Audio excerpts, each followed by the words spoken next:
Hey everybody, it's Buffa, and I'm back on the rooftop deck for another Sunday podcast as my table shakes. Look, the props that we have to deal with here are kind of old school and cheap and fundamental, so we'll see if the table rocks a little bit more like a bobblehead. But a few things to discuss tonight. A great show. They had another great episode. Dutton Ranch premieres on Fridays. We're 5 episodes in, so now is the time to binge. They're halfway through the 10-episode order. And again, it's an easy to watch, well acted, sweeping in the Western genre kind of way. It does a lot of things what Yellowstone did. And they're kind of having unconventional plot developments instead of just one antagonist, one thorn in Rip and Beth's side. It's kind of developing to be a similar situation to Montana in the original series. It's kind of just Texas is kind of playing some tricks on them. And Annette Bening and Ed Harris and a lot of good characters. Ray McKinnon has a good 2-episode arc. The whole cast is great, so get on that one. It's only 5 episodes in, but that's enough to binge, as we have, again, the St. Louis soundtrack. I cannot get through an episode. Just where you live, Here we go, yeah. Coming up from the north side, flying to the south. That's just part of living in St. Louis. You just get used to it. That's why if a movie ever shot here and there's an action scene, you can go out and tell the neighbors and everybody, hey, these bullets are fake. But Dutton Ranch is pretty good. I'm enjoying it just as much as I enjoyed Yellowstone, to be honest with you. You take 2 of the best characters out and you give them kind of a new surrounding and a new potentially big problem, and you kill a mosquito on the podcast. That should unlock a whole new level, because they're out, baby. It's hot and it's humid. Rain can happen at any moment, so that means the mosquitoes are just like, it's feeding time. Let's feed our bodies, get that human blood. Another great show that I completed that came out a few years ago was The Offer. Miles Teller, Dan Fogler playing Francis Ford Coppola, Justin Chambers from Grey's Anatomy, Dr. Karev playing a pretty good Marlon Brando, Matthew Goode, who is a very good British actor, does a great Bob Evans. Colin Hanks plays kind of a pain in the ass Paramount executive because it's about the making of The Godfather. And early 70s, the book just came out. I can't hit the table. The book came out. It had sold the most copies of any book ever, but they didn't really know about a movie version. They weren't really convinced, and Albert S. Ruddy, played by Teller, kind of got it. Obviously, he pulled it off, but there was a lot of crap. Juno Temple plays his assistant. She's terrific. Ted Lasso, Killer Joe. I can go on movies. Heck, she had a cool little part in Batman or Dark Knight Rises. But the whole cast is great. If you like behind the scenes movies, kind of tidbits and drama and what it actually takes, all the actors that play, you'll notice them that play Robert Redford, a young Burt Reynolds. I want to say Brandon Schuyler, the guy from 1923, I think plays a young Burt Reynolds. But it's got a lot of good Hollywood behind the scenes kind of juice to it that I think people that love The Godfather, arguably the greatest movie of all time, and has a 100 rating on Metacritic, which is just about impossible, it's great. If you like that stuff and you like Miles Teller like I do, I think you'll learn something, and you'll realize that sometimes the most unlikely, biggest long shots can become the biggest things ever. I think that's kind of like with The Godfather. It's with Stallone and Rocky. And there's a making of a young Rocky movie coming out, so they're on that too. So those are 2 good shows. Paramount Plus is killing it. The Cardinals are killing it, and this is where all the non-baseball fans, you know who you are, just go, oh, here he goes. But I gotta discuss the team. I don't watch a lot, but I keep my ear to the ground. I listen to the right people. I watch a lot of good highlights.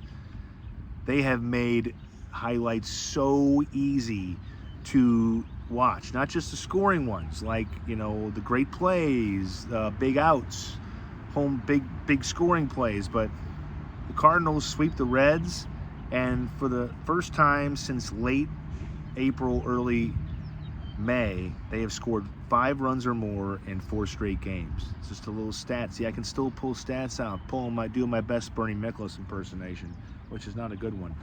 But they have won 4 in a row, and they're 7 games over 500. It just tells you how fast things can change with a baseball team. They play 162 games, 6 months. It's relentless. They couldn't hit in May, and now all of a sudden in June, they're scoring 4 to 5 or 6 or 7 or more runs in a game, and they're dangerous. They are, as Iceman told Maverick, you're dangerous. That's what this Cardinals team is to just about every Major League Baseball team. Picked to not really finish dead last, but to not too much, and now they're 5 games behind the very good Brewers, but they're second place. So the rebuild is, again, on a treadmill. Sometimes it's at a 3 speed. Sometimes it's at a 6 speed. Sometimes, they're sprinting. But just be patient. It's a fun team. What else? I drove Uber last night and today. Didn't kill anybody. Didn't lose my mind. The trick for me is to hopefully head west where the roads are better in the county and not in the city where they fucking suck. They really do. I mean, it's not even a debatable thing. I mean, roads are just awful. Even in Hanley and Manchester, which is like Richmond Heights and Maplewood having a kiss, the roads are just terrible. It's like, you guys gonna work on these things? Traffic cones everywhere. Like, we're gonna work on that when your kid is 20. It's just, come on. Fix a patch. Do my dad and I have to go out there? He's retired. We have to go out there with some fucking concrete and road mix and go, all right, we're gonna fix these damn streets. But yeah, made it through a weekend driving Uber with my head intact is an accomplishment. I went to Schnucks and did not make it out of the store without a container of Provel cheese. Look, man, some battles you win, some battles you lose. As the great Nuke Lelouch said in Bull Durham, some days it rains, some days it doesn't. Some days, who knows? But it is Sunday night. I don't know what I'm going to watch tonight. I have a couple screeners to watch, but since my laptop crapped out, I have to watch it on my phone, and that's an easy way for me to fall asleep.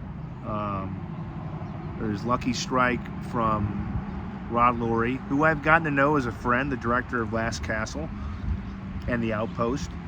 There's a Dane Cook documentary that is coming to Netflix later this fall that is going to explain what happened to all his money.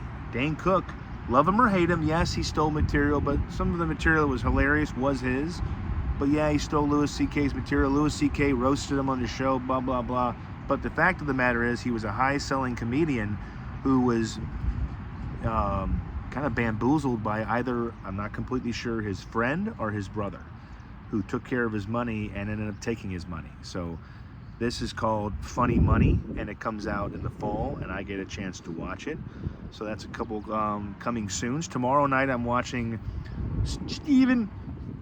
There's a friend of mine who calls her friend Steven. If I ever get an interview Mr. Spielberg, I will call him by that name and probably be let go immediately. But Mr. Spielberg does have a movie coming out tomorrow, Disclosure Day. It's his big sci-fi movie. When Mr. Spielberg does a little sci-fi, it's a big deal. That's his bread and butter. That's how he made his name in the game. So Emily Blunt, Coleman Domingo, Colin Firth. I am forgetting the guy who is supposedly disclosing to the world that, artificial intelligence, aliens might be out there. And we're all like, yeah, but this is going to be where, what if the whole world was informed, and how would everybody react? Like, what if they were among us and not like coming from the sky with ships turning us into ash and shit like that, but they were among us, that it was already known and they're hanging out. They're right down there, Crazy Bulls having a bowl, and it could be aliens. Thanks, Steve. Anyway, I'm watching that tomorrow, and for the time being, I'm going to go downstairs to my apartment and tend to my cats. So thanks for watching. Thanks for listening. Enjoying, here, we'll just give it the whole thing. There we go. Yeah. There you go. Yeah. All right. Have a good one, folks.